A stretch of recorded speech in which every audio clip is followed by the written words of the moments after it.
ለጽንፈኛው ቡድን ሊደርስ የነበረ መሳሪያና ተተኳሽ በቁጥጥር ስር ዋለ። ለጽንፈኛው ቡድን ሊደርስ የነበረ መሳሪያና ተተኳሽ በጉባ ክፍለ ጦር ሰራዊት በቁጥጥር ስር ውሏል ተብሏል። ክፍለ ጦሩ በጽንፈኛው ቡድን ላይ አስፈላጊውን እርምጃም ወስዷል።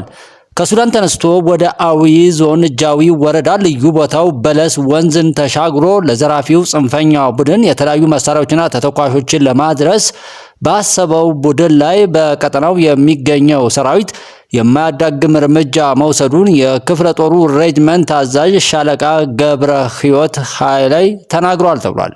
ተላላኪው ቡድን ለጽንፈኛው ሊያደርሰው የነበረው 8 ብሬን፣ 15 ክላሽ፣ 8139 የብሬን ጥይት፣ 15382 የክላሽ ጥይትና 5 ሞተር ሳይክል በሰራዊቱ ቁጥጥር ስር ማዋሉን እና በርካታ የጽንፈኛው ቡድኑ አባላትም መመታታቸውን ሻለቃ አዛዡ ሻለቃ ገብረ ሕይወት ተናግረዋል።